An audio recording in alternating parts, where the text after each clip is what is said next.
Business. The restrooms are on this level, right down at the end of the hallway. There is one at the end of the hallway, and as you go around the bend, there's a second one.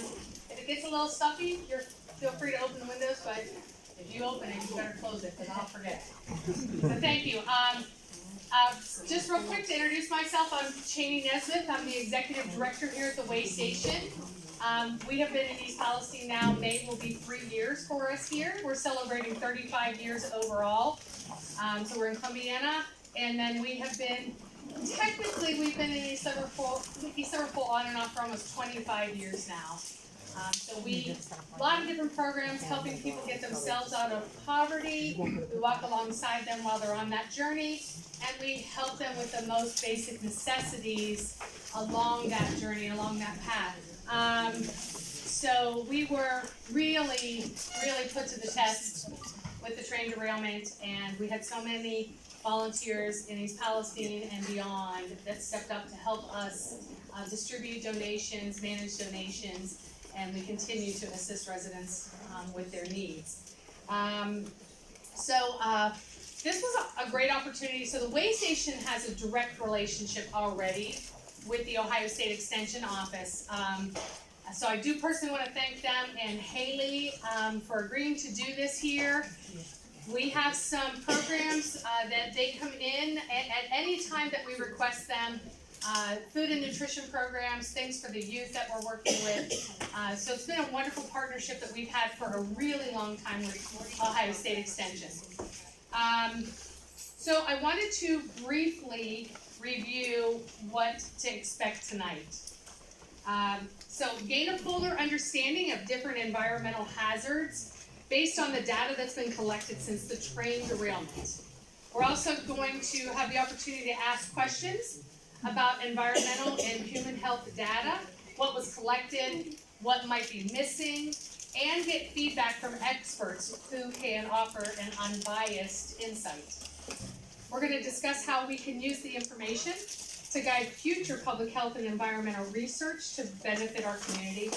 And we are going to explore how we as the community might work with university partners like those that are with us tonight over time to continue to monitor environmental and public health impacts and opportunities. And before we get started, I do want to acknowledge any public officials that are here. I know that Mr. Chad Edwards, East Palestine Village Manager, joined us this evening. We also have Graham Liscalata. I'm sure that happens his entire life. From the Northeast Ohio District Director's Office of U.S. Senator J.D. Vance is with us tonight. Sorry, Graham, I completely butchered it. Close enough. Beth Brigham, which is an MBA FNP BC from Northeast Ohio District Representative from Officer Senator J.D. Vance is with us as well. Thank you, Beth, for coming. So next up, I'd like to invite Dr. Darcy Friedman to come up to introduce the Ohio-Pennsylvania University Research Consortium and review what is expected at the state. All right, thanks, Darcy. Thank you, Cheney, and thank you all for being here. Honestly, this is an amazing turnout, and we're really grateful that you're willing to come and be with us and engage in this conversation tonight. I wanted to start off just giving you a little bit about the origin story of the Ohio-Pennsylvania University Research Consortium. As all of you know, way more than we know, that last February was a really difficult time in our state, in this community, and many of us in other universities nearby, we came together and were immediately like, what can we do to offer support? We had just been through COVID. We knew that many of the crises in the community are ones that we as researchers actually have a lot of skills that we can offer support, but sometimes we don't know how to do that. And when we thought about this train derailment in East Palestine, the other thing that was very clear to us is there was no one university, no one researcher, no one team that would be able to answer all of the questions that you have. And so we started to come together to say, how do we bring the best of all of our resources and capacity to figure out a way to be of support to the community? That is our number one interest here. And so we formed a consortium last summer. It took us a little bit of time, there was a lot going on. And we've been working together to think about what is it that we can offer to not be in the way, what are the things that we can offer as support. And so tonight, you're going to hear a little bit about the things that we have been able to do as a consortium. We represent 7 different universities. Most of them are in Ohio and Pennsylvania, but we include some from other states. Largely being led through Case Western Reserve University, which is where I'm a faculty member, the Ohio State University, Kent State University, and University of Pittsburgh. And we have representatives, you could maybe raise your hand if you're in the consortium, representatives from all of our lead universities here tonight. We also have been working with health officials here in East Palestine, as well as trying to understand and working with responding agencies about the data that were collected, trying to make sense of the information. And so we represent many disciplines, many backgrounds, many methodological expertise when we came together. And our goal is, number one, to provide accurate, data-driven information about East Palestine and the commute following the train derailment. We have been organizing the data. Those of you who've tried to download, or maybe you have successfully downloaded the hundreds of thousands of lines of data, we've been doing that, organizing it, trying to make sense of the data, asking questions. And then our goal is really to move forward with developing objective recommendations based on the data, but also giving some interpretation of what we think might be missing or what might be an opportunity for the future. So I think it's important just to highlight what you can expect at a State of the Science report, which is what we'll be doing tonight. And the first thing is that there are limitations to what we are able as scientists to share. And those limitations are based on the data that are available. We're analyzing publicly available data. So largely coming from EPA, Ohio EPA. There are some researchers who've released their data publicly, and we've incorporated some of that in the presentations. There are measures that we would like to have seen, but they were not collected. And unfortunately, we are not able to make assessments on data that weren't collected. We will offer some feedback about what we think might need to be collected moving forward. Our ability to make definitive statements, and many people want to know, like, am I at risk? Is this going to happen to me? And we're not able to make those definitive statements, largely because of the data that are available, as well as scientific methods. There are some, like a lot of the methods that we have in science, I inoculate you with something, and I look at what happens in your body. When we're looking at environmental exposures, thank goodness, I can't inoculate you with that. I don't know how much you were exposed to. I don't know how long you were exposed to it. And so those make it very difficult to make definitive answers. Although we can, and particularly when we get a lot of data, we can start to see patterns and trends.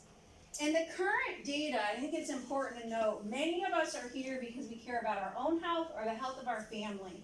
The data that we have no medical record data. They do not allow us to make objective assessments about people's individual health. The other thing is that we are committed to answering your questions. So we want to figure out what are the questions that matter the most. A few of you, as you've come in, have said, these are the things that I care about. I have a unique case. Some people also have a similar case.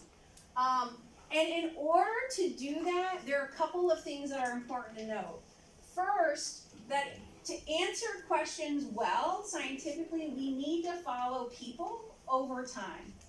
Because what we see at one point in time doesn't necessarily mean that it's what we would see if we came back 3 days later even.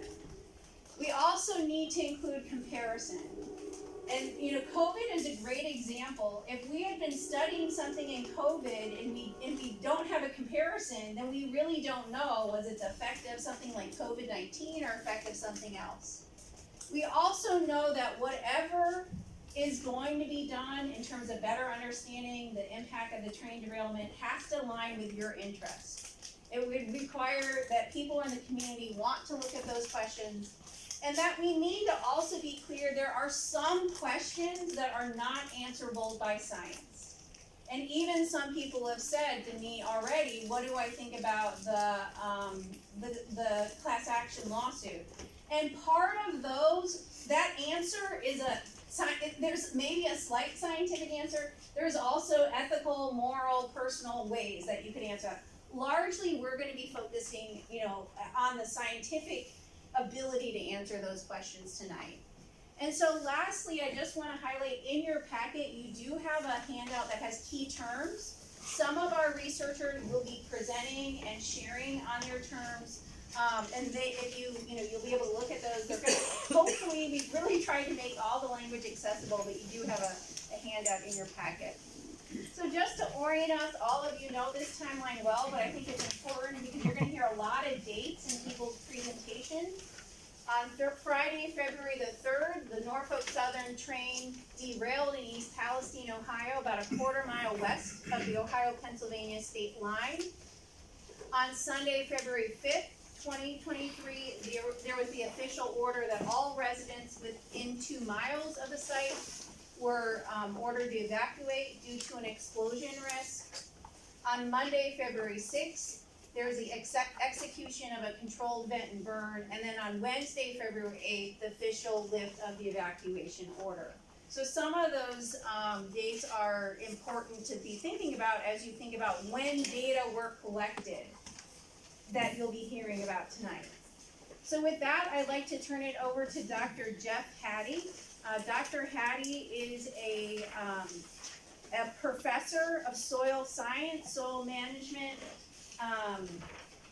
and state extension specialist at the School of Environmental and Natural Resources, College of Food, Agricultural, and Environmental Sciences at the Ohio State University. So Jeff, come on up. All right, thank you, Darcy. As Darcy mentioned a minute ago, that so the folks who are going to be presenting tonight are just going to be presenting on a part of the data sets that are there. And so we have 4 data sets. There's still some other data sets that we continue to work through. I also want to point out that the individuals presenting tonight really represent a team who have reviewed these data that are available.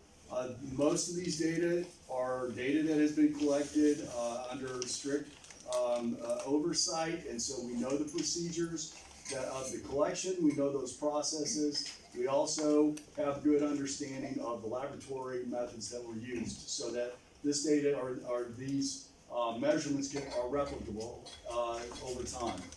And so again, these individuals who are presenting tonight, they are presenting information that has been reviewed by many other scientists, and they're just presenting the report or our report collectively. So first we have, and I'm going to have to read this, Tim. All right, I want to make sure I get it right.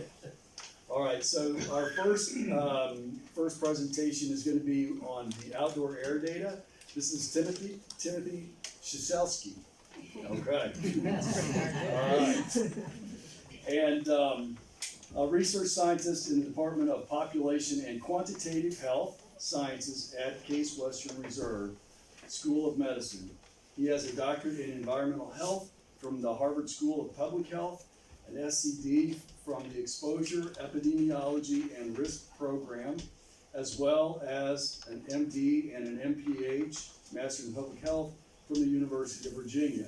Tim really likes school.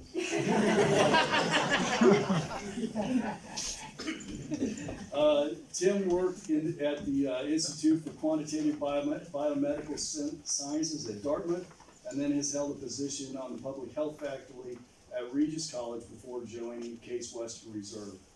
His work aims to integrate diverse information to identify and address the drivers of environmental disease in our communities.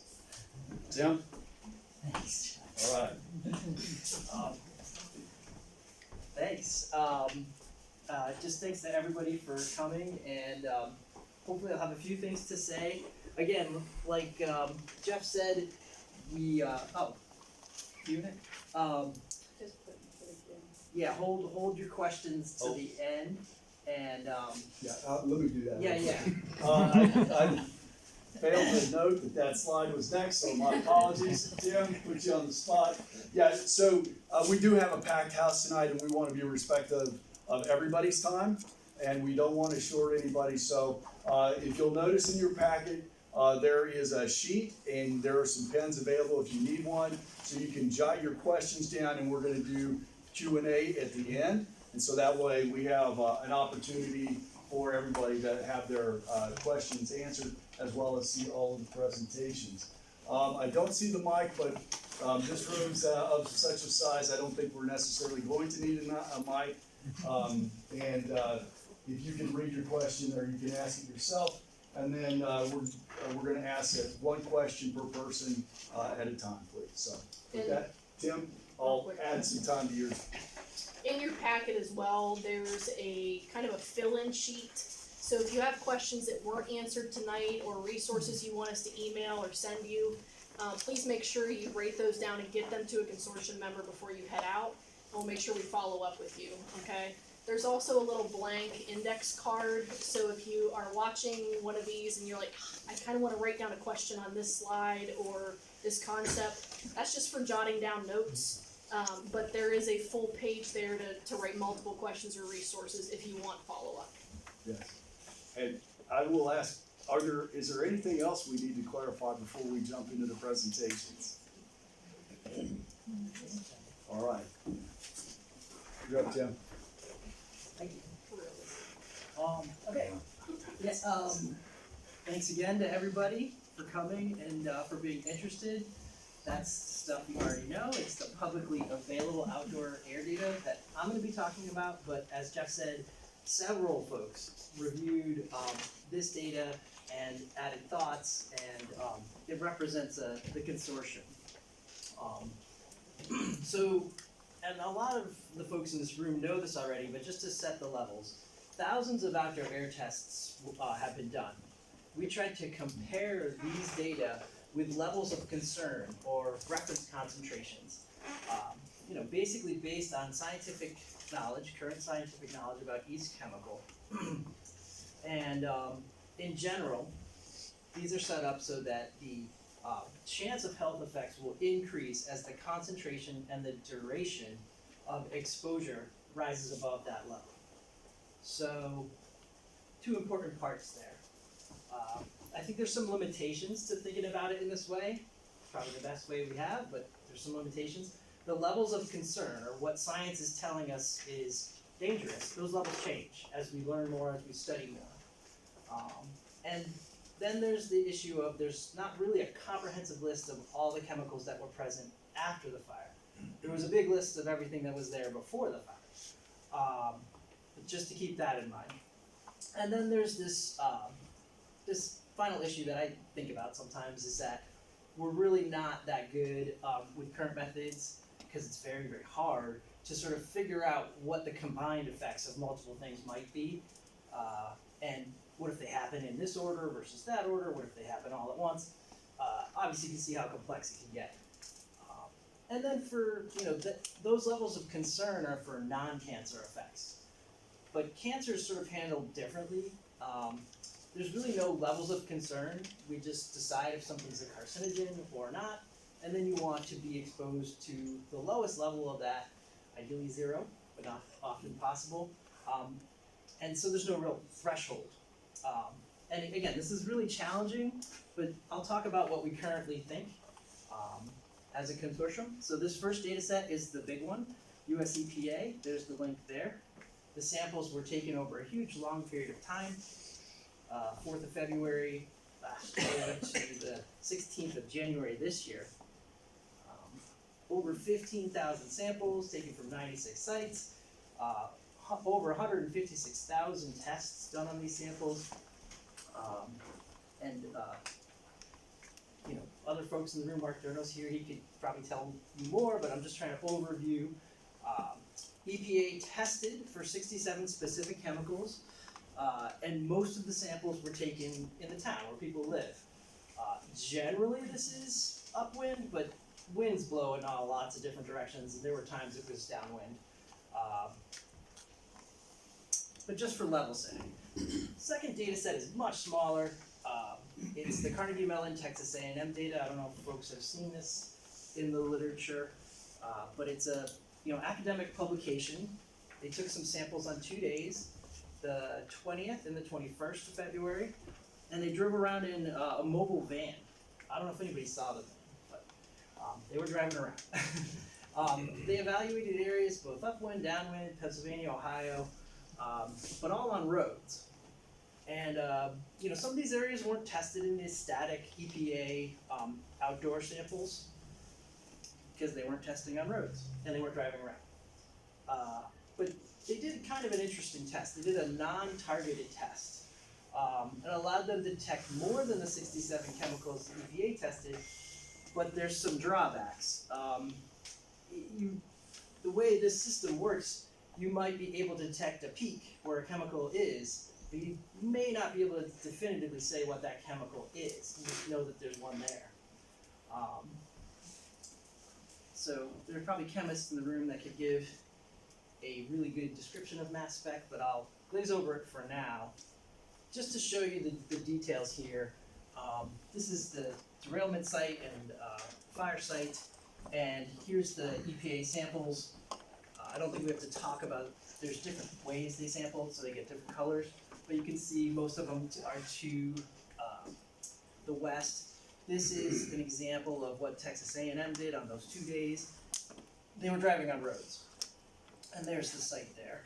So you can see they did some that were more to the east. But again, only for 2 days. Okay, I feel like I'm probably going too slow, so I'll speed up a little. I don't want to get the hook. There's so 5 minutes. Okay, I can do it. So 12% of these mini tests had a chemical concentration that was high enough to be detected. Okay, so most of them, there was nothing detected.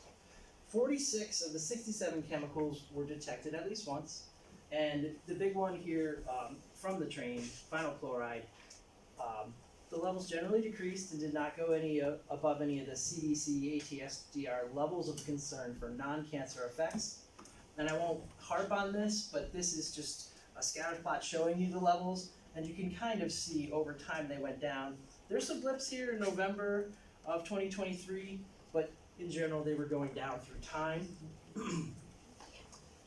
Just in the interest of time, I'll highlight a couple things. 2 of the over 2,000 naphthalene tests were above a level of concern. These were on 2 days, both within 1,000 feet of the event. 2 of the over 2,000 benzene tests were over level of concern. And this was again 2 days within 1,500 feet of the event. So you just try to note the scale of how many were above versus how many were measured. And if these levels had been present every day for a year, and people had been breathing in that area, they would be concerned for those health effects, the nasal irritation and the immune cell toxicity.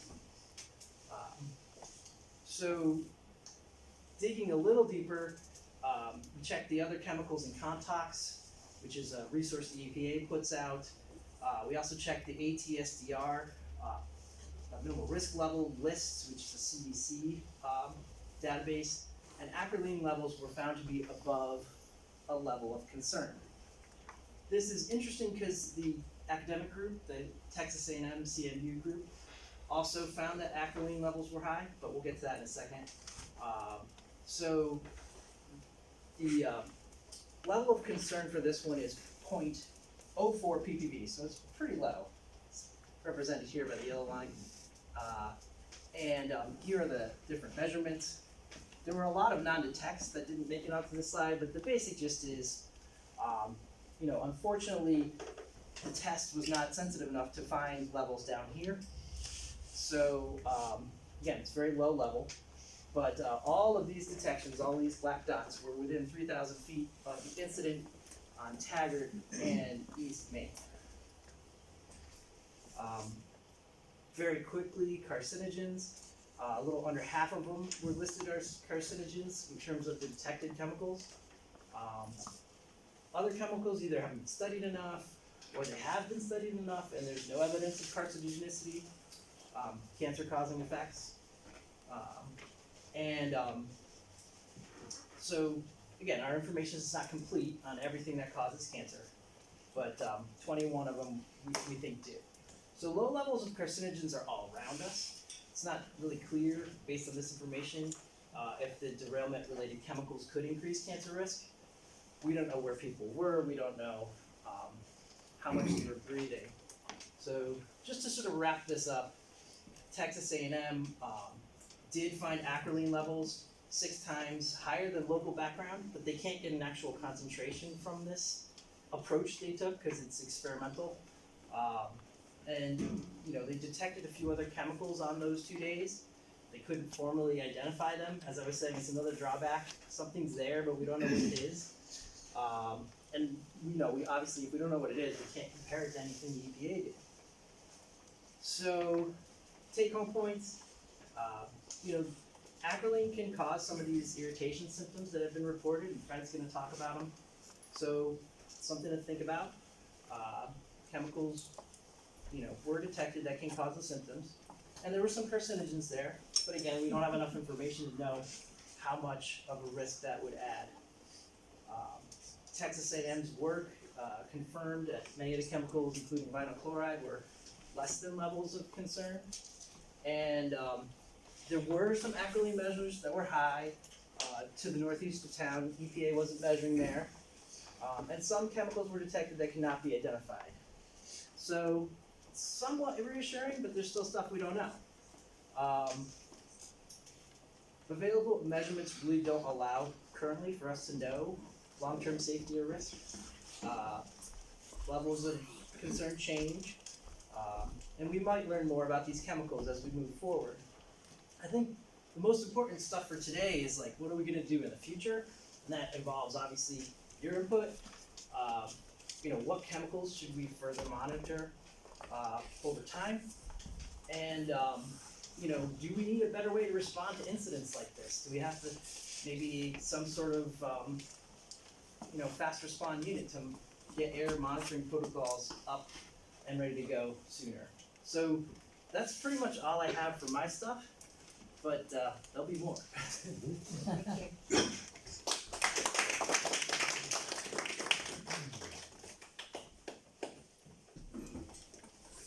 All right, next we have Roger French. Roger is and I'm make sure the Kyocera Professor of Ceramics from the Department of Materials Science and Engineering at Case Western School of Engineering. He's the director of the Solar Durability and Lifetime Extension Center in the Case School of Engineering at Case Western Reserve. So Roger's going to present to us a summary of the water analysis that we have today. So now what we'll do is look at not what's up in the air, but let's go looking at surface and ground or well water and what the results that are seen there from the data. And so what we're going to be looking at here is data that was taken by either the federal US EPA or by the Ohio EPA. There are 2 different data sources, right? Surface water and ground or well water. So the federal EPA did both of them, and then the Ohio EPA looked at ground and well water. There's a QR code if you want the source to those ones instead of typing it in the long run. I'll point out also that the locations of all the sampling are de-identified, and also between federal EPA and Ohio EPA, the way they identified locations were different. So you can't actually make sense of them per se. But these are the number of samples, so 378 here. These were taken on 7 different days, right? And then there's another 42 here. These were measured in 2 different wells. This is the surface water US EPA. It was 1840 samples, and again, done over 5 different days. So we can't really tell the exact locations, and we can't exactly compare these results, okay? So this is not the air sampling, this is the water sampling. And so if we start first of all looking at surface water, so federal EPA, okay? They've done 1840 samples, 14 locations. They looked at measuring 136 different molecules in water to find out about them. And they did it on 5 different days from February 4th to February 14th, right? So it's like February 3rd to the 8th was the time from the derailment to afterwards, okay? And then, again, we're gonna have the same kind of phenomena that a measurement, a chemical instrument to measure a quantity of a chemical in a sample has a reading limit, a recording limit, that it can't see something smaller than that. So out of 136 chemicals that were analyzed for, 23 of them showed concentrations above the instrument reporting limit. And so they're listed over here as we go down, these ones right here. So these are all above the recording limit. And basically what they came out to be were gasoline range organics and diesel range organics. Those are families of molecules related to gasoline or to diesel, were 8 times above the recording limits depending on particular locations. Okay? So that's one set of results we have in surface water, federal EPA. Then also, if we look just at one case from the surface water, we found that in one location, so the reporting limit found the SWO2, that's where naphthalene, gasoline, and the diesel-related organics came up to. These are the highest ones, and these are related, like diesel, to the fuels used in trains. That makes some sense there.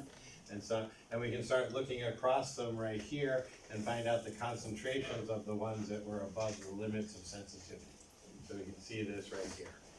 Again, we don't really know where SWO2 is, right? The identified locations. Let's actually see whether there's vinyl chloride coming up in surface water, right? There's a lot of vinyl chloride there. So vinyl chloride is something which is a major concern because it's carcinogenic, and health risks associated with exposure include. So vinyl chloride is both carcinogenic, therefore there's no minimum level that you want to be exposed to, or health risks. There are health risks that come, which would vary with the level of exposure to vinyl chloride, and those would be things like irritation of eyes, respiratory tract, and skin. And across all the sites where measurements were done, 5 locations at vinyl chloride concentrations above the reporting limit.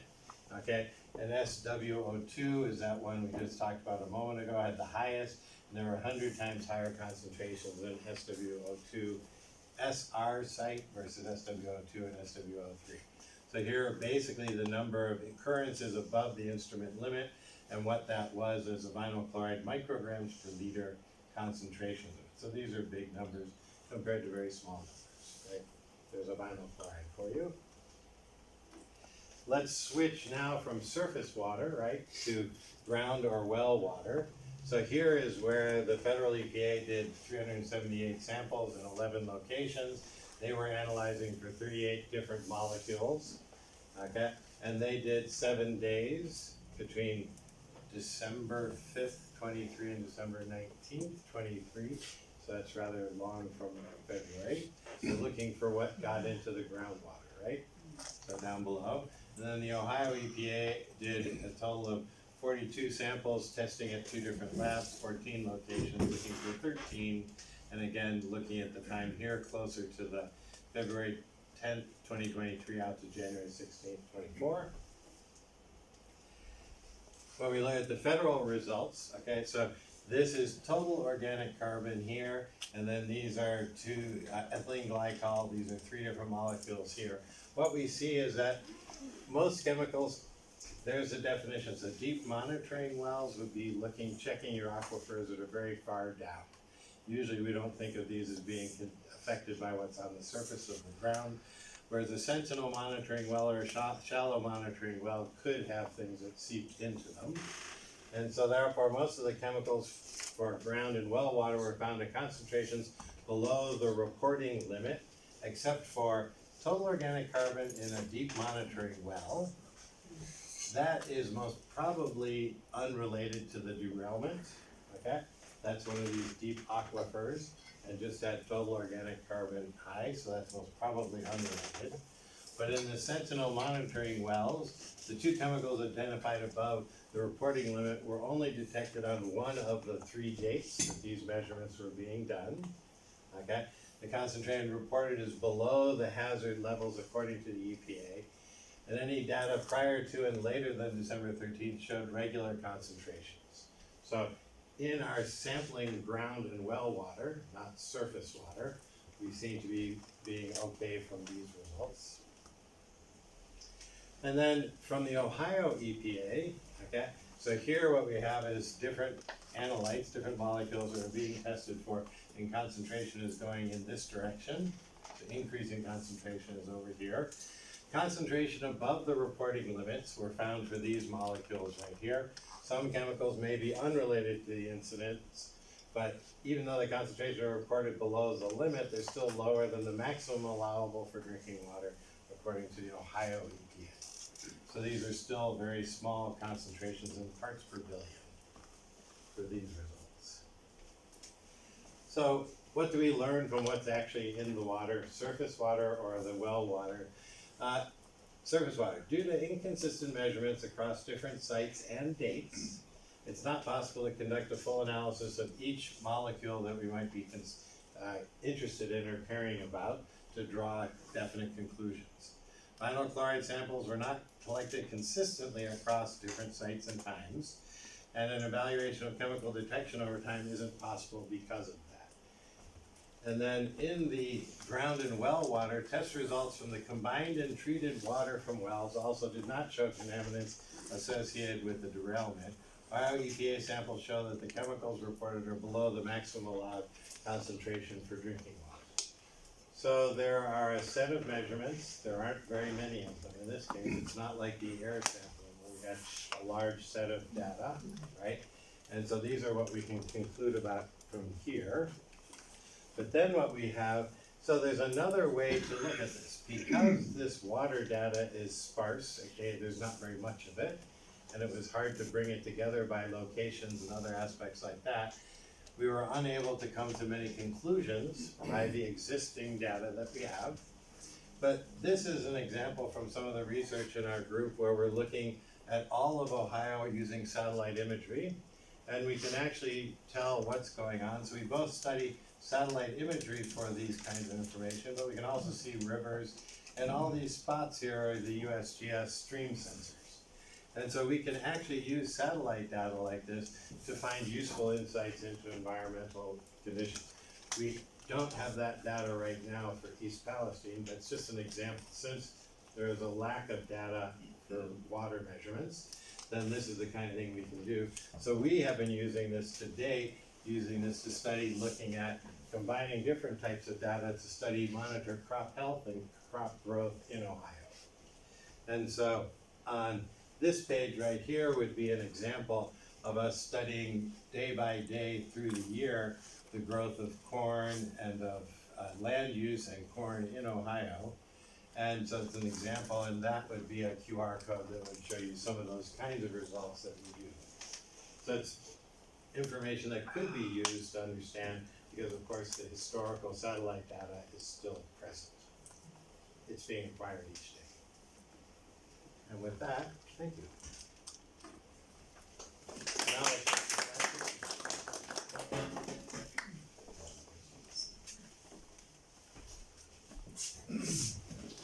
All right, the next set of data is the plant tissue data. Ms. Haley Shoemaker is going to be presenting. Haley is an animal scientist by training. I'm gonna give you some freedom here, some latitude with your bio here. She's also an extension educator and for the Ag and Natural Resources Group at Ohio State, or OSU Extension in the College of Food, Agricultural, and Environmental Sciences. Haley is also a dairy farmer, so like most dairy farmers, she works at Extension so she can support her dairy habit, I'm sure. There's some truth to that. So, beef by trade, married into dairy. Oh, I don't know what that says about my IQ, I know but- better than to make that conclusion, yes. So yes, I am the extension educator for Columbiana and Mahoney counties. When this all happened, we ended up getting a lot of the agricultural calls, and we work closely with our agricultural agencies and responders. And what ultimately came from this, and talking with our producers and talking with those that were in the community, was okay, we've got soil, we've got water, we've got air data. What about the crops that I'm turning my livestock out onto in another month? What about the crops that were in the ground at the time of the derailment? So like your winter wheat, barley, rye. And what about the crops that I'm gonna plant in just a little bit of time? So think back, like this was February, a lot of our crops were still dormant, but in February, farms are sitting there ready to roll, playing with their planter, just waiting for it to get nice and warm out. So a lot of these questions were coming in and we had to figure out, what science is there so that we can answer this. The challenging part of this is there really wasn't anything that said, here's the playbook on how to analyze plant tissue. So it took a lot of work between our team at OSU, our team with ODA. We consulted some of our PA partners as well and said, okay, we've got our departments of ag, we've got our land grant universities. How do we make this happen? Because our consumers are wanting to know about the products they're purchasing at our local farms, and our local farms are the backbone of this community. So that's kind of what set the stage here. So 2 sets of samples were collected, one from Ohio, and you can see the QR code for Ohio here. It's also on the plant tissue kind of fact sheet that's in your packet. Those QR codes are there for you. All of our data is publicly available at the Ohio EMA website. It's kind of a joint effort between the Ohio Department of Ag and OSU. And we also have our PA sampling that was collected by the Pennsylvania Department of Ag and Penn State University. So all of the information, including protocols, methods, sampling, general sampling locations are all available at those links, okay? So by all means, I also have the full printed out protocol for Ohio sampling available here as well if you'd like to look at it in copy. In Ohio, we wanted to focus on, in Pennsylvania as well, we wanted to focus on those crops that would have been in the ground at the time of the derailment. So they were planted in the fall, they typically get taken off like late spring, early summer, and those crops included malting barley, winter wheat, rye, pasture grass, hay fields. We had a combination of alfalfa and grass mixed pastures, and then forage cover, or otherwise known as grassed waterways. Grassed waterways are kind of unique because they're usually the divider between like 2 slopes of a field. If you see that nice green stretch of grass, it's there on purpose, and it kind of collects any erosion that comes off the field. So knowing that we were taking samples in mid to late April, we wanted to look at where those collection points might have been. In PA, we sampled triticale. So triticale is like a ground cover, it's a cover crop. Grass hay, spelts, which is a type of grain, garlic, and blueberry bushes. When I talk about sampling locations, these were picked strategically. We wanted to consult with the landowner and see, okay, was there any area on your ground that you noticed deposition of soot or ash? Because we want to pay particular attention to those areas. If not, where were areas you expected to see more impact? Any high-rise areas or like the grassed waterways? We wanted to see, okay, where's rain been taking things in the last month or so? So in Ohio, we collected, actually a year ago today, started collecting plant tissue samples in both inner and background radius areas. In PA, we actually went through the protocol in Ohio because it was new. We kind of had to bring a few different methodologies together to make this happen for the plant tissue material. So we handed off all of our methods to the PA Department of Ag and Penn State folks. After we finished up, they collected late April and had their results very shortly after ours. So the reason being that we use kind of 2 levels of sampling radiuses here is because we didn't have any background data to go off of, right? We haven't tested plant tissue for SVOCs before in this area, or really anywhere. So we use that inner radius is 0 to 3 miles out as our more likely impact radius. The area from 3 to 5 miles out served as our background, where we didn't expect to see as much impact on the crops. And I should note here too that what's kind of working in our favor as far as plant tissue goes is plants do not readily uptake SVOCs. I know a few of you were probably at the phytoremediation workshop we had back in June of last year, and we talked about why sometimes plants just don't uptake those chemicals through their roots like we would expect them to. So we really didn't necessarily expect to see SVOC concentrations inside the plant itself. We were more so looking for the deposition, the soot, the ash, and looking for that route of exposure instead. So some sampling details. All samples were analyzed using 8270E, which is a US EPA approved method. We focused on semi-volatiles, and we also targeted our testing to basically mirror the 26 SVOCs that were tested for in soil. We also kind of strategically picked some of our locations to kind of piggyback off of the soil data that would have been collected on those fields, and use some of the same locations for soil that we did and coordinated with for plants. And that was folks that took soil samples on their own and folks that had participated in that phase 1 soil sampling plan. We just wanted to see what the consistency of data showed between, okay, here's what their soil says, here's what their plants say. It was gonna give us more of a full story of what was actually going on with those crops. I should mention too, the sampling was voluntary. Folks could choose whether or not they wanted to participate. Many of our farms did simply because they wanted to go to the consumers with hard facts and data.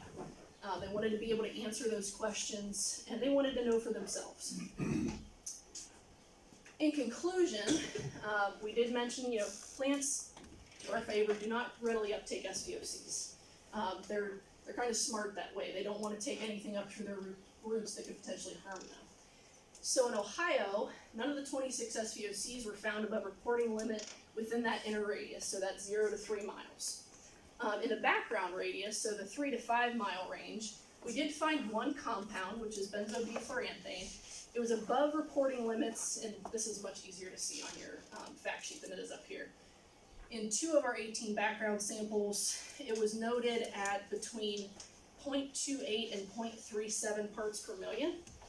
We did a little more digging on benzo-B, and it turns out it's also very highly associated with hydraulic fuels, diesel. We talked a little bit with those farms afterwards, talking, okay, here's the areas we took those samples from. Any chance there could have been hydraulic leaks?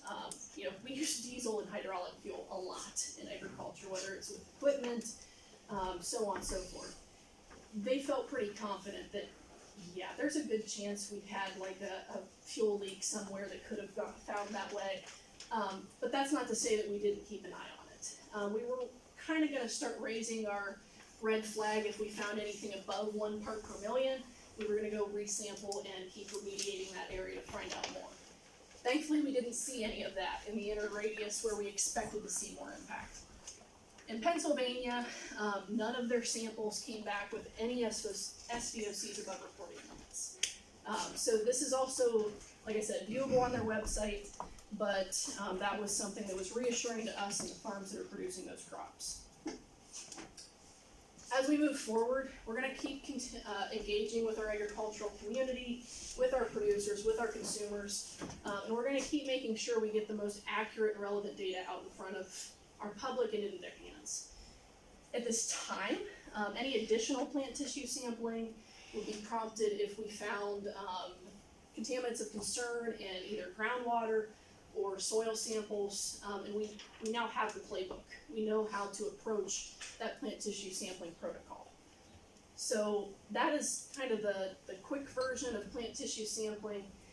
Like I said, it was done on both sides of the state line with our departments of ag and with our land-grant universities. All right.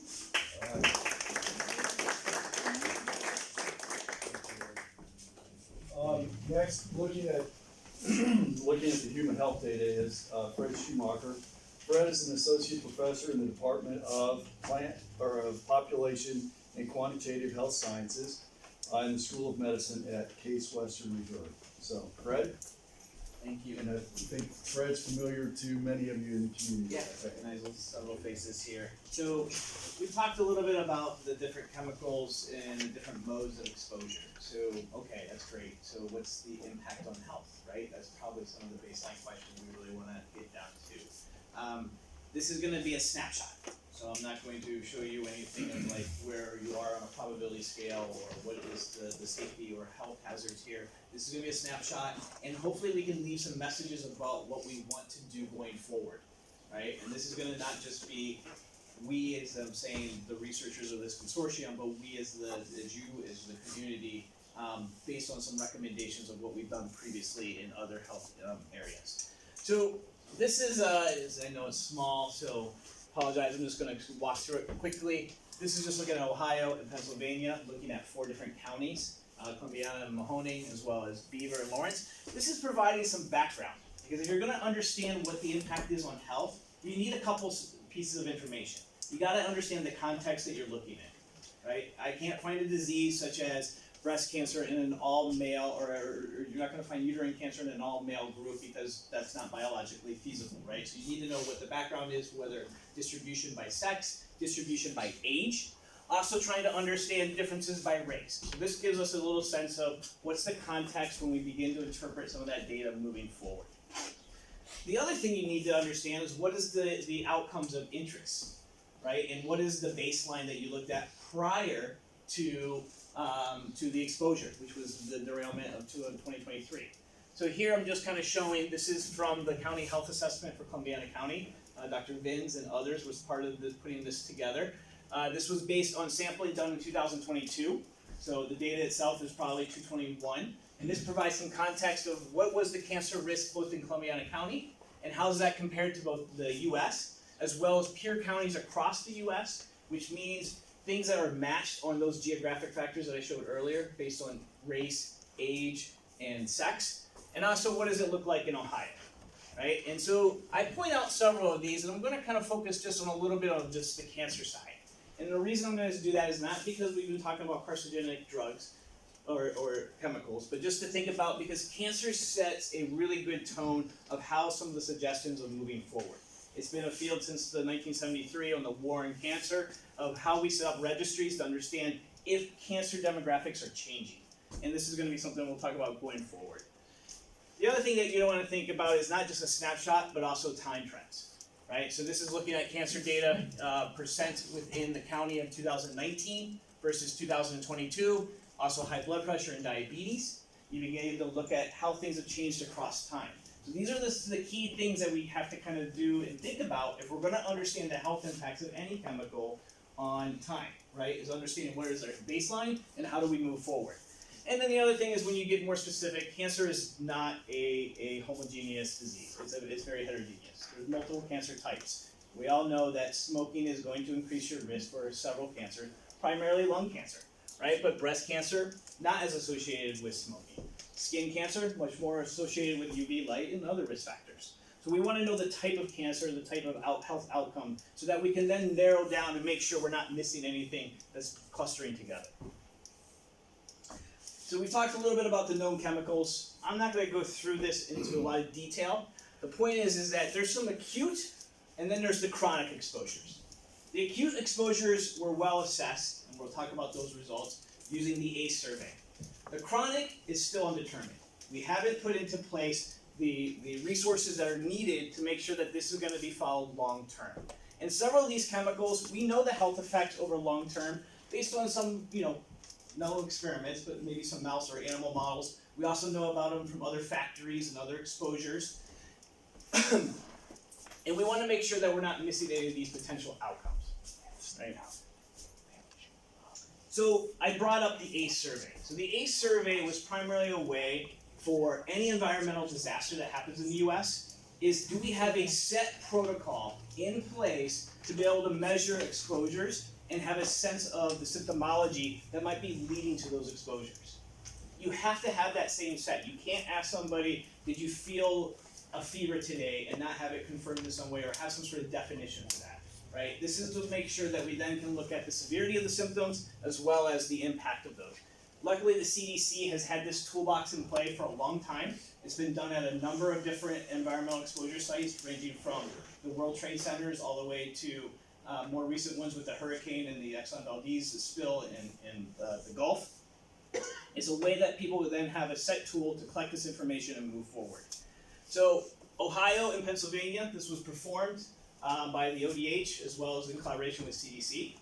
They did this ranging slightly in some different dates. There's different references here. So Pennsylvania, I confirmed that it was definitely March 5th to March 31st. Ohio, there was a little bit of confusion of maybe when the start date actually was. Someone arranged it from February 21st, and another resource said March 5th. All right. The eligibility for what people collected, and this is important, is within a 2-mile radius. A 2-mile radius of the epicenter of the event.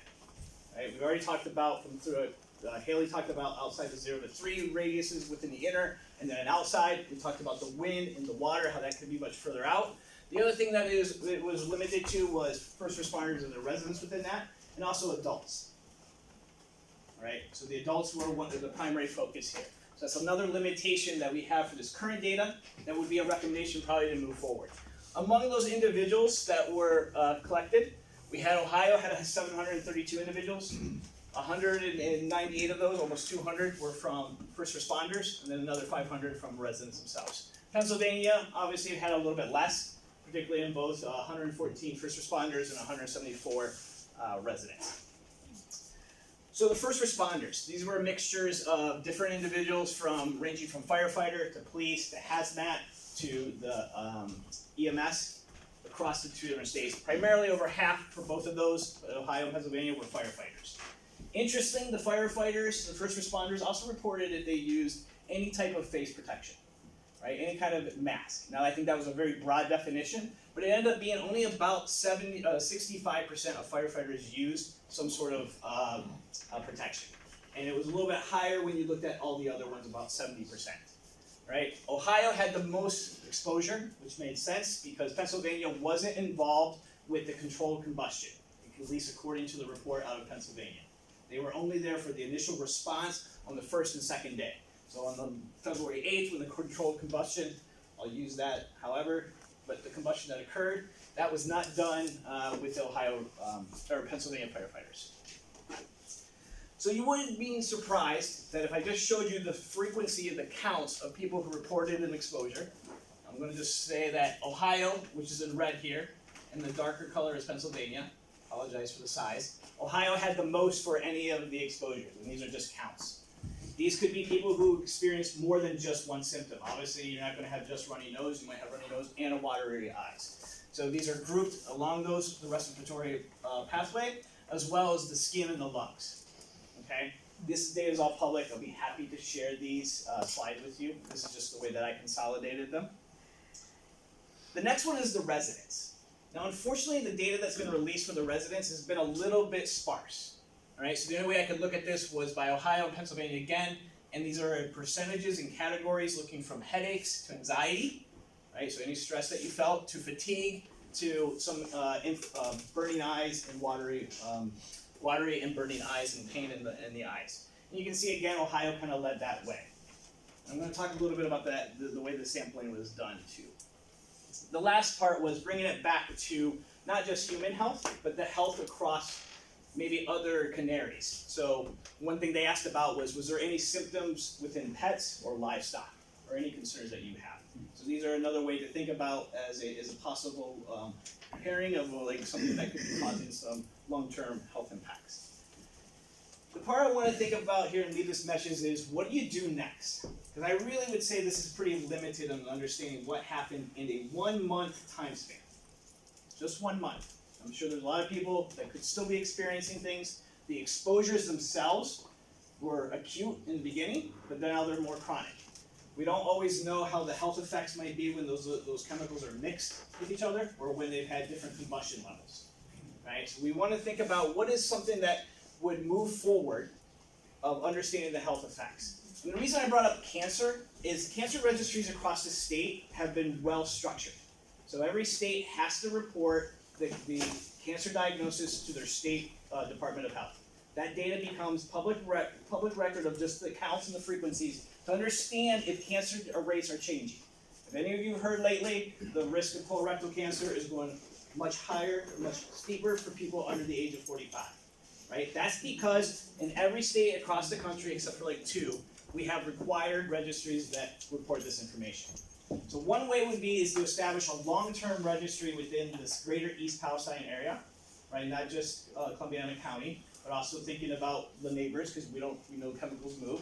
Also expanding beyond adults and including those younger ages, children and understanding the effects on them. And then linking that back to some of the health data itself, that when people go into hospitals or other things, to make sure that we can have certain biomarkers that might act as alarms to any kind of long-term damage. And that's all I have. All right, thank you, Fred.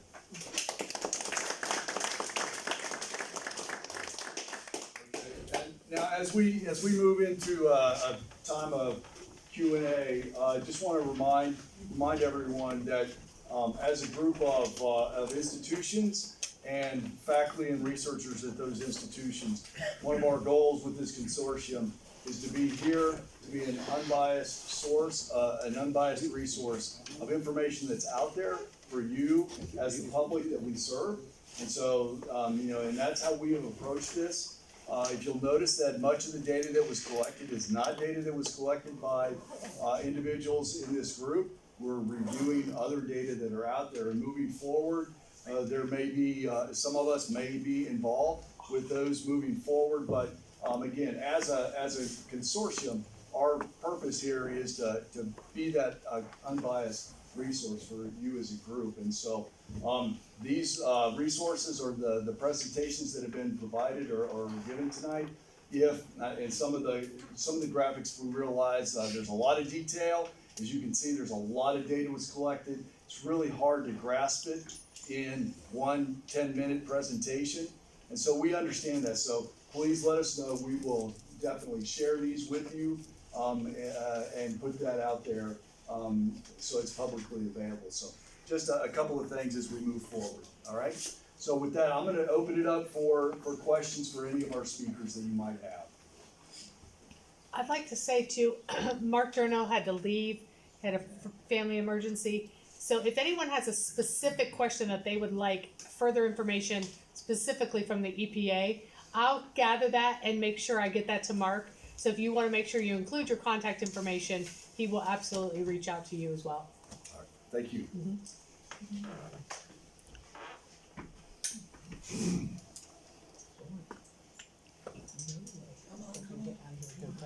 Yes. Yes. Hi, Hi. I'm Jessica. Jessica. Yes. Hi, I'm from East Palestine. My question is actually for Tim. Hi, Tim. I am concerned a little bit about the vinyl chloride data. I noticed that you mentioned that there are some blips in November, and I'm concerned. I guess my question is two-part. I know we're allowed to have one. Why would there be blips in November? Is this because of additional emission releases, and is this something that we should expect moving forward if we do any more independent testing? Would we see those blips now, for example? Yeah, I think that's a great question. Sorry, I should probably stand up. I think that's a great question. I share the same question. I don't know, I almost wish Mark was here, but I imagine a lot of the remediation activities are starting things up. That could be what we're seeing, but again, I don't know.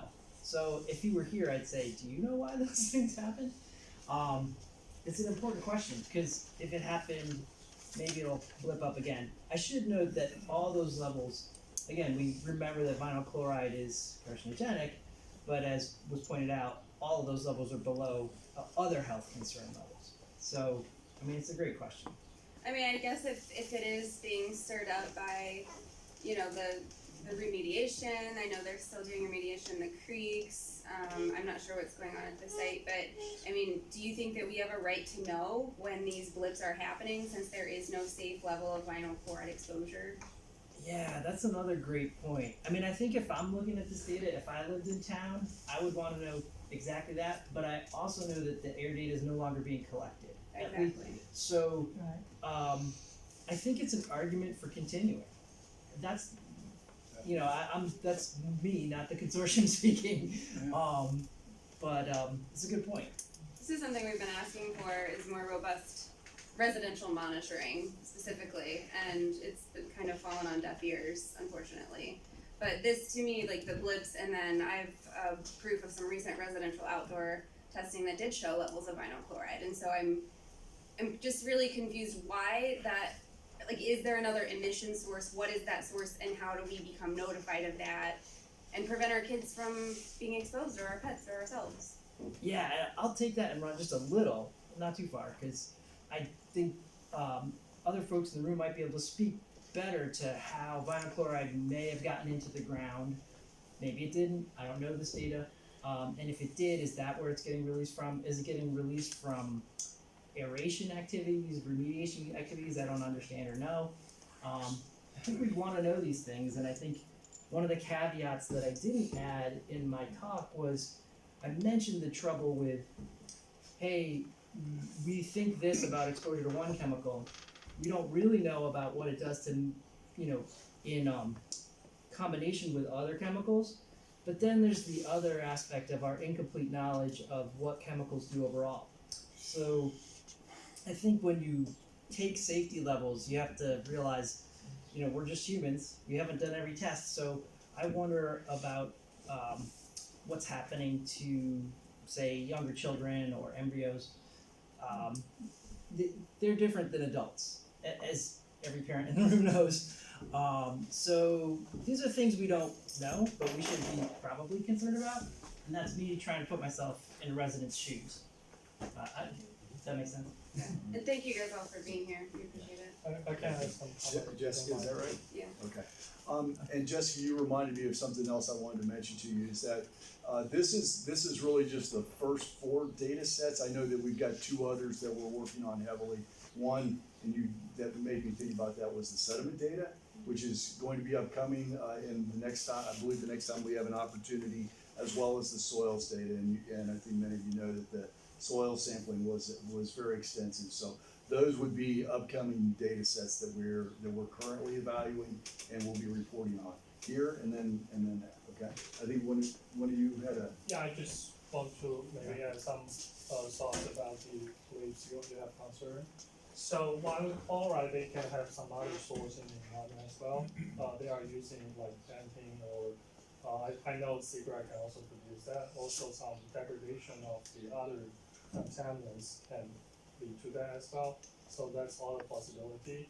Also, like there have a really small chance it can be a technical issue, or usually when we collect data, there are some outliers, right? It's the thing we cannot control and we didn't expect.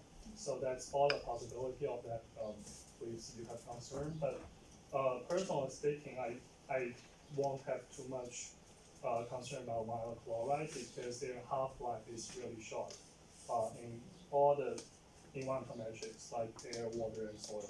So they cannot be persistent, even it's already happened for a year. So I'm more, personally, I will more concerned about the persistent possible carcinogens. Yeah, I guess that's a good point. I appreciate you saying that, but the half-life is what you say, a day and a half? Vinyl chloride, I think it's less than 20 hours, which Yeah. means after 3 days, usually they will be gone. So it doesn't really make sense for it to pop up outside, Yeah, like, but- say, today. Yeah, but as I mentioned, there are some other source for the vinyl Right. chloride. So because vinyl chloride is a really small molecule, Mhm. so it can be break down from larger molecule that already been there, like accumulating the sink like soil or sediment.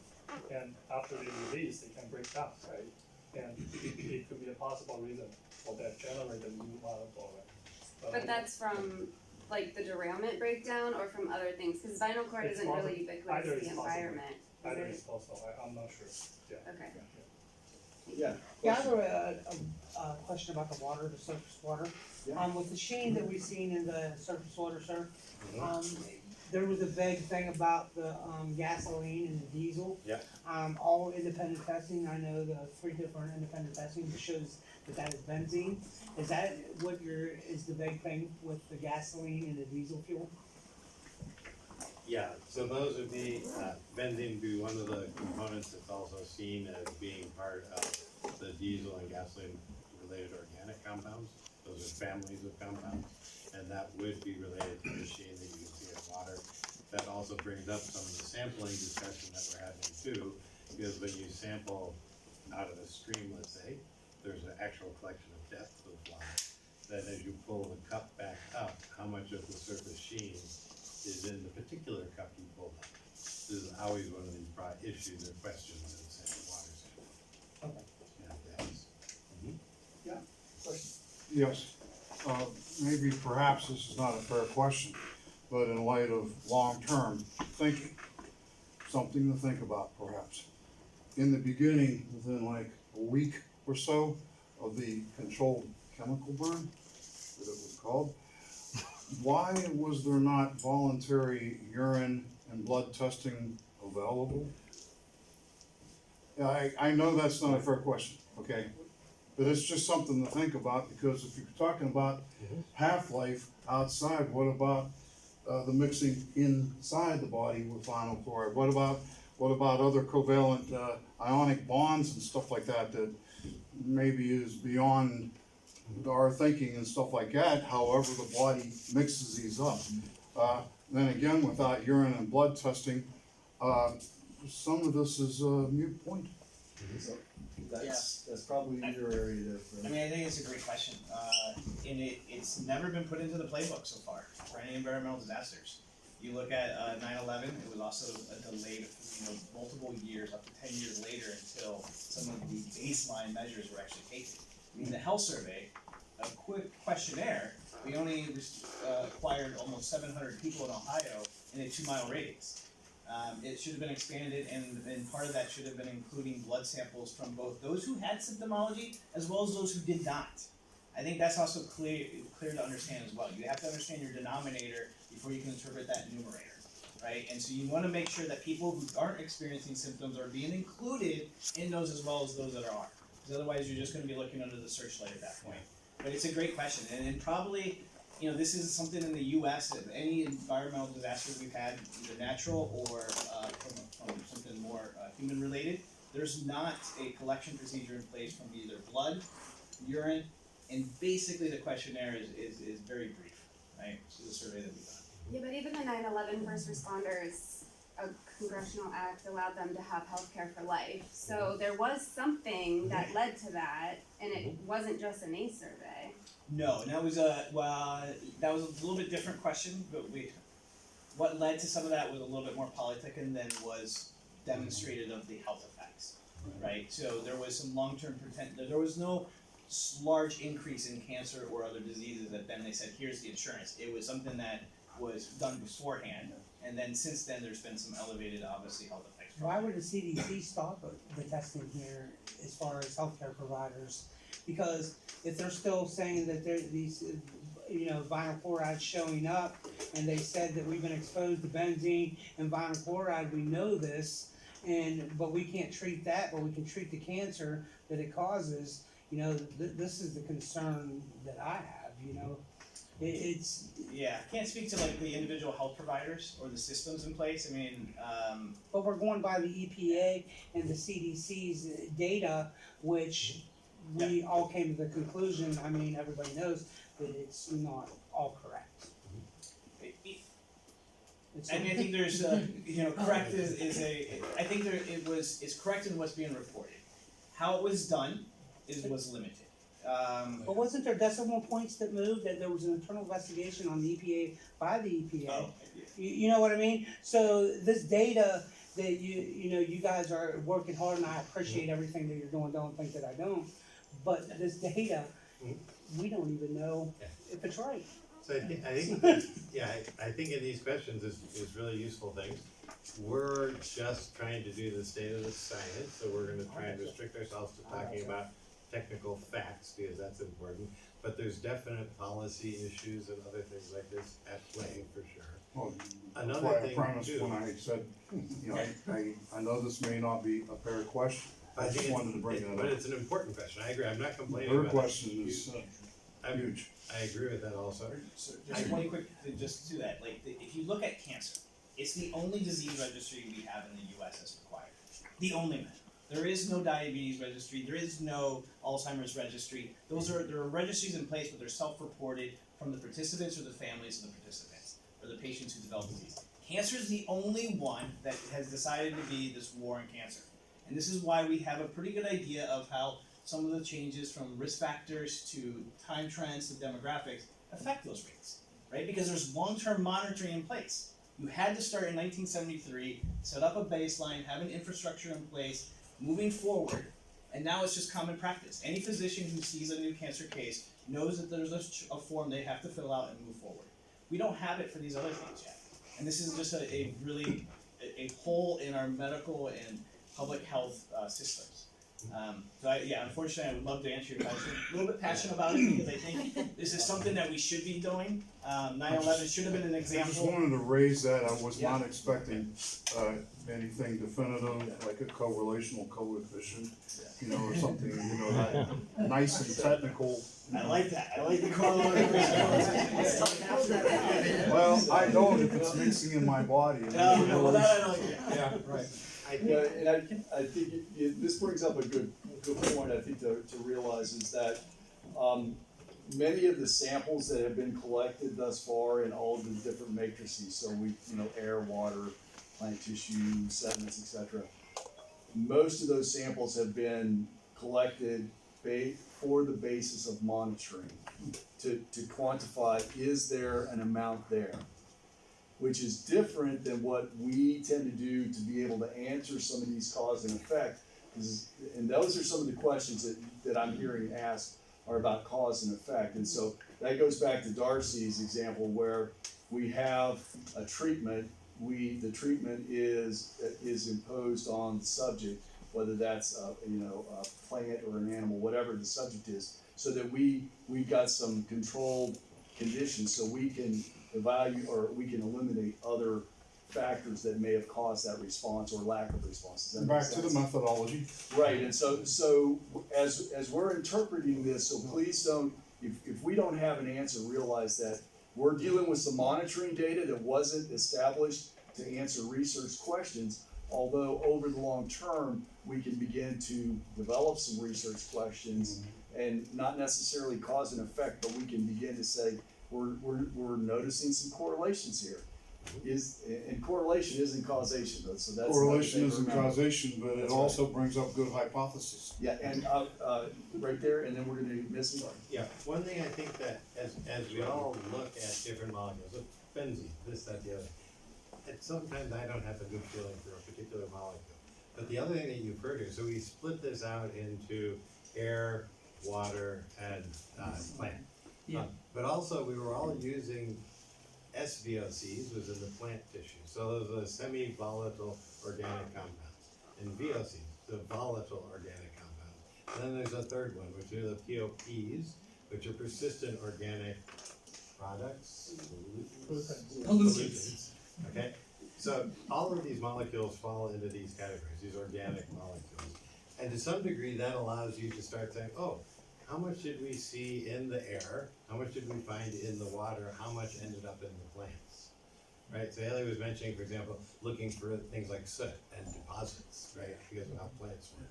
And I think that is a useful way to organize our thinking, even just to go across, because if you saw something that is semi-volatile, then it will evaporate after a while, but it takes a long time. But the very volatile ones might evaporate and be blown away and you won't see them again, right? That's the vinyl chloride, should be volatile and going away. It should be. But then what about the persistent ones? And those would be the ones that we most care about, wondering about, because they would stay with us and we. How about the byproducts of the burn that they keep on saying, well, they wasn't on the train. I've heard Mark Darno say they wasn't on the train so many times that, but he fails to say, and everybody that we talk to fails to say, oh, this could be a diesel spill, or this could be a hydraulic line, but not one person says this could be part of the train, Right. the So in the combustion. data that I've seen so far in our work together, I haven't seen anything that has to do with the chemistry of what the burn did. Like you might expect dioxins. I haven't seen that data. And they would be They're POPs, so if you just say VOC, SVOC, and POP. Okay, so we have another question in the back. I realize we're not talking about the actual soil sampling yet. I'm sorry, go ahead. Betsy. At ease. I realize that we're not talking and discussing about the soil sampling quite yet, because that's for another meetup. But to my knowledge, I was under the understanding that with dioxins and contamination, you're going to see an effect from the sun, the wind, and the rain. So that would lead me to believe that it would be beneficial in the future for us to revisit doing multiple testing for the soil and for the area to see where we're at and moving forward, to see how we're comparing. I would think that that would be part of a good plan. Is there a case for that? Did you want to address that, or? So, yeah, for soil, I can't speak for the EPA on what their continued plans are. I know we've talked extensively on the plant tissue side and, you know, personally as well, that knowing that we're not, you know, plant tissue depends on a lot of different things. So we're gonna keep an eye on what the soil says. We're gonna keep an eye on those sentinel wells. If we start seeing any blips on those, that tells us exactly where we need to start looking at plant tissue again. I know they're in the confirmatory phases of soil sampling, and I think 57% done with that so far. But that also kind of tells us, okay, we're gonna keep on looking at EPA data, but we also know that independent, you know, private data is still being collected, especially if someone is giving us an idea or talking with EPA, OSU, all of our kind of conglomerate here and saying, hey, took a personal sample, can you guys come look at it? And down the road, that might be a kind of a little blip for us to say, okay, what are we looking at in the whole area? But it's gonna depend on seeing what those continued testing and monitoring results come at, and we at least know how to attack it now. Does that help? It helps, and do we know how long, would this be a question for Mark, about how long those sentinel wells will be used and tested? Between Ohio EPA, I believe also has some involvement with that as well, and once the more heavy US EPA pressure starts to dwindle, Ohio EPA is going to be more responsible for that, like, long-term monitoring. So, yeah, the combination of the two would be the people would ask about the sentinel wells. Thank you. Jeff, we probably have time for one more question before we wrap up. Okay, one more. Why were children excluded? Okay, from the health. Yeah, health we data. never said you were doing that, adults only, why, I'm just curious what they even found out. So the question was, why were children excluded or not included, I guess, maybe a better way. Yeah. The best way to interpret that, why were children not included in the survey and in the ACE data? I think it was, it could be for a number of reasons. I mean, children just bring a different complexity, right? Like, it really, which, do they self-report themselves, or is the parent reporting for them? Some of the people they did measure household, but they didn't really present that, but there was several, rather than just individuals, but households done, so that included both adults in the household, or if there was more adults, and that could give you a sense of the children. There is a need though. I think that there's always been a hole within the US and within other health surveys is that we focus more on adults and less on the children. This probably goes back to a little bit of the biological samples. If you got something like that, it's much more objective. You don't have to worry about it. I'd like to add one thing. Oh, go ahead, you first. Just real quick, so I would like to add that in relation to the ACE questionnaire, that we only got like 700. So many of us in the room here are in a bi-weekly community working group. We've been meeting since last March, every other Friday.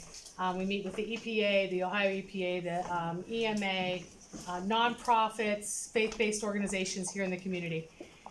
We, as a group, have acknowledged that it is very important that the more people that can participate in these health studies that are coming out, both the ones having symptoms and not having symptoms. So I think personally that this community got slammed with so many scientists, so much research, so many journalists. It was hard to determine what was for our benefit and what was for their benefit, and many of us just didn't participate. So this group is making it one of our goals that that further testing, especially the NIH grants, the 7 NIH grants, that any testing that's out there, we are personally going to push and promote to get more and more participants. So hopefully we'll have much bigger numbers than 700. And piggybacking on that, I know Wes, you brought in some fact sheets, they're over here on the table. We just talked about this, Yes, 2 Fridays ago. ago. So, make sure you've got resources in the room here. check out the fact sheet. I know there's been links shared from PA, Department of Health as well. Make sure you're looking at those and reach out to your Department of Health or whoever your resource is if you have questions.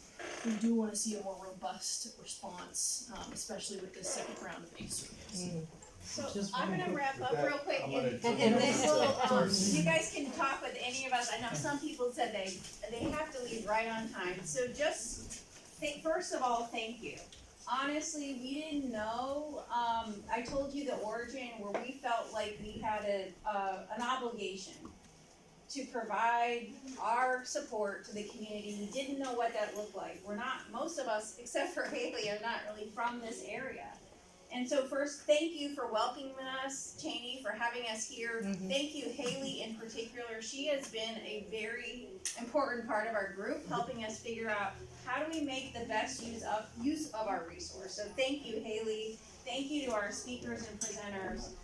We are creating, as you heard today, a series of data briefs. Today you have the hard copy of the plant data brief. So all of the information in the slides really is going to be summarized in those data briefs.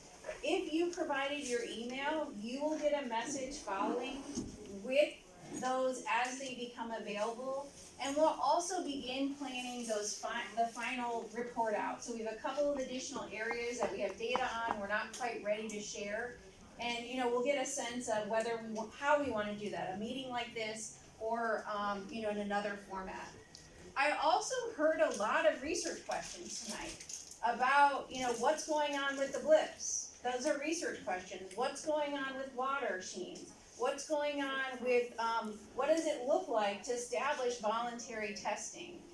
Or even sample collection at the point of, right after the incident. Like a week. Right, and how do we, as researchers, one of the things we're interested in is how do we make sure the next time this happens, of course, we want prevention, number one. But if it's gonna happen again, what did we learn that we would recommend for other communities? So that's a big focus of our consortium. I also heard about multiple testing of soil. I think those are great research questions.